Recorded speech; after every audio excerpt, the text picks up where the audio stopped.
Hey everybody, welcome to another Star Wars action figure review. Next up for you today, I have another Mission Series 2-pack to give you guys a look at, and that is this guy. This is the Death Star Han Solo and Chewbacca set. Now, as always, we're going to take a look at the packaging. Do see Han Solo here, as well as Chewbacca on the opposite side.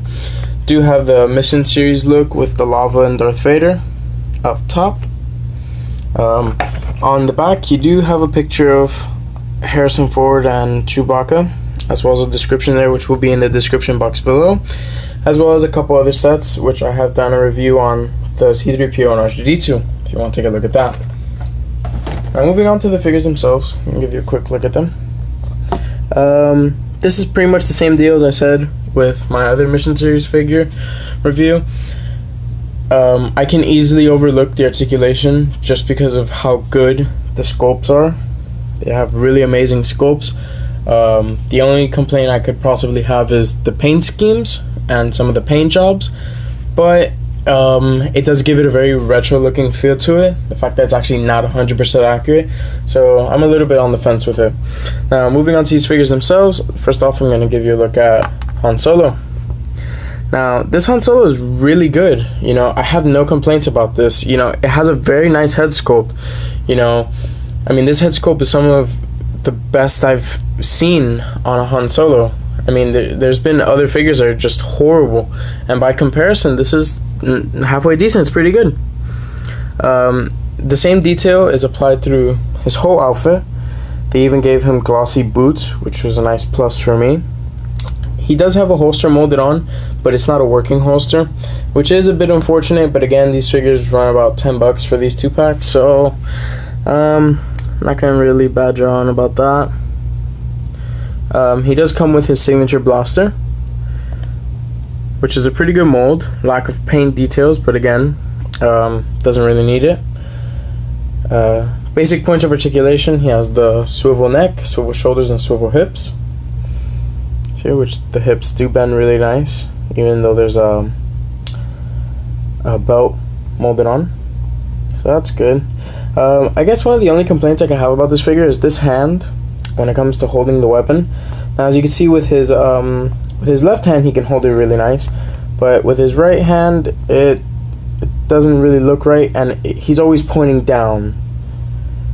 See, that was one thing I noticed about it, but you just put it on his left hand and you shouldn't have any problems.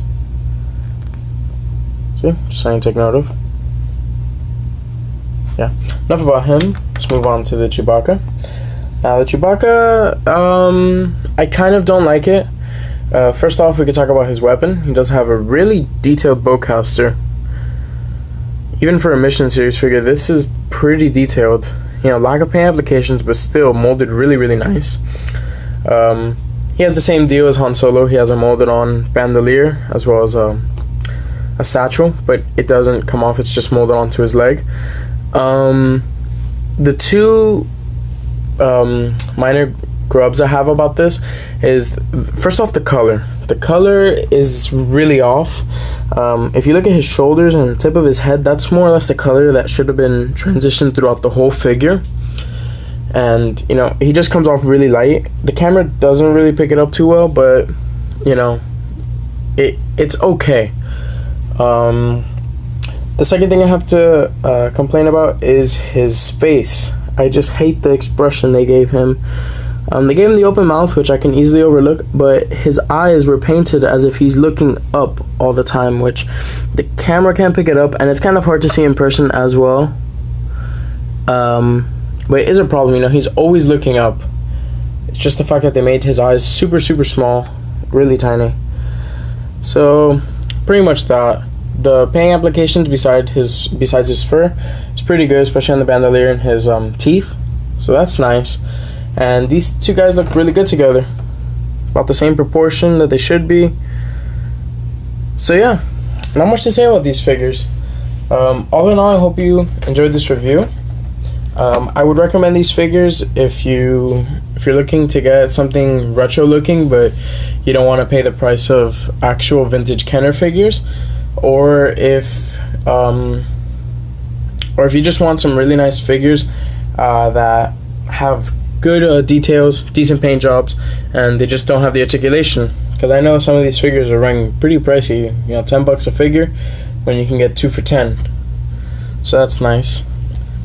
Yeah, hope you found this review helpful. I'll be doing a couple more Mission Series figures soon. So until then, I'll see you on my next video.